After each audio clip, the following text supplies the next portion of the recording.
All right, so we're in Peterborough, and we've just headed up to a house party. We stopped on the way, picked up somebody, and it happened to be somebody with a flip video from WMUR.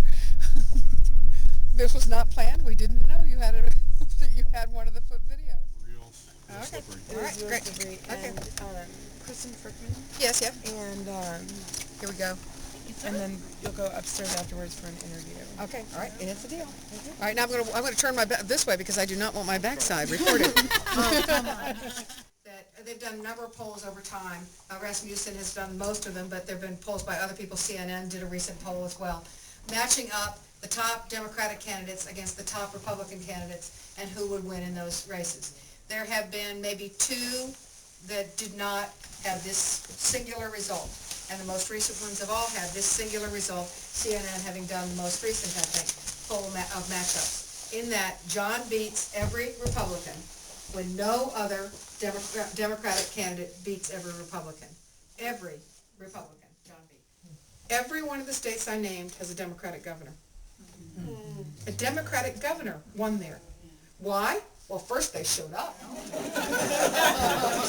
Fairly important. And then they just talked about the Democratic agenda and how it would make a difference in people's lives. When you think about the topics that John talks about, they're not just going to make a difference in Democratic lives. They're going to make a difference in Republican lives and in independent lives. They're going to make a difference across the board. You just have to talk about them. I went into the CVS to get a couple of things, and I was in there alone, and but of course I introduced myself and tried to convince the woman behind the cash register that John. She turned out to be a Republican. I was thinking, you're a cashier in the CVS, of course you should.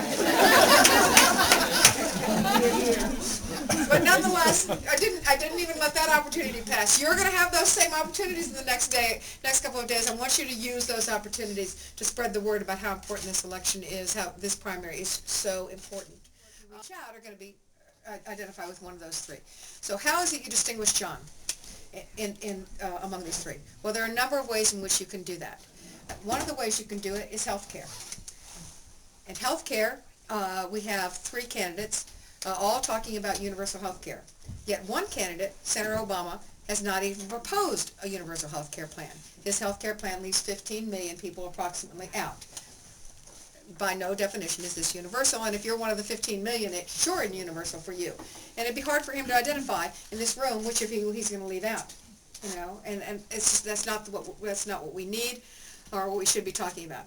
And we have Senator Clinton, who I admired the health care plan she had in 1993, admired the work she did, and yet when push came to shove, they capitulated, pulled the universal health care plan off the table, and instead used the political capital for NAFTA. That's what actually happened. And then we have John Edwards. And I'll tell you a short story about it. So, in terms of indebtedness, there's those issues. Senator Clinton has lots of issues. I mean, she is the largest recipient of money from the healthcare industry, from pharmaceuticals, and from defense contractors, not just among Democrats and Republicans. Fairly frightening piece of information. No one should have to leave a job they love, stay in a job they hate, because of health insurance, and you see it all the time. We need somebody who's going to fight for it. John fights for it, not because it's some political thing he's heard, because it comes deep from inside him. He saw what happens when people have to make these difficult choices because of health care. And he will fight as hard as anyone possibly can to make certain we have universal health care. Those are your choices. The guy who isn't proposing it, the person who pulled it off the table when the going got tough, and the guy for whom it's personal. They got to pick the guy for whom it's personal if they really care. For me to get out of here, I want to make certain, in case nobody asked, that I talk a little bit about the Iraq War. Obama says, and he's perfectly right in saying this, that he gave a speech when he's a part of the state Senate against the Iraq War, and I applaud him for that speech. And John has said he applauds him for that speech. But talking and acting are two different things. John voted for the war, as did Senator Clinton, and John has done something Senator Clinton hasn't done, and that was in 2005. He said, I was wrong. And in fact, as every woman loves it when a man will say those exact words. It's actually better when they say, I was wrong and you were right. But I'll settle for I was wrong. But then what happened since that time? Well, actually, even before that time. And the $87 billion vote that was made so much of in 2004, that $87 billion vote, only 12 people voted against funding for the war. It was a very difficult position to take. John gave a speech at that time and said, I cannot vote for this funding if the president doesn't give us a plan. Because I don't think I'm doing the troops any good if I give them money but they've got no plan. And so he voted against it. It was, in fact, a vote of considerable courage because there were 12 senators or so who voted against that funding. John, and it came up again, of dedicated funding for the war. John never voted for it, never once voted for dedicated funding for this war. Senator Clinton and Senator Obama, despite the speech, when given the opportunity to vote, has voted with the president for dedicated funding for this war numerous times. In fact, only when he was running for president did he finally vote against any dedicated funding for the war. And then, what did he do? They're sitting in the cloakroom right outside the Senate floor, waiting until the vote is certain. It's already passed.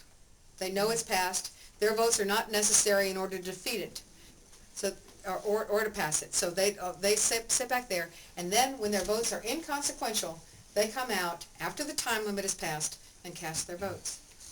What we need to get out of this war is real leadership. Not speech giving, but action. So you have a great opportunity to get out there and make a difference. Thank you so much. Thank you for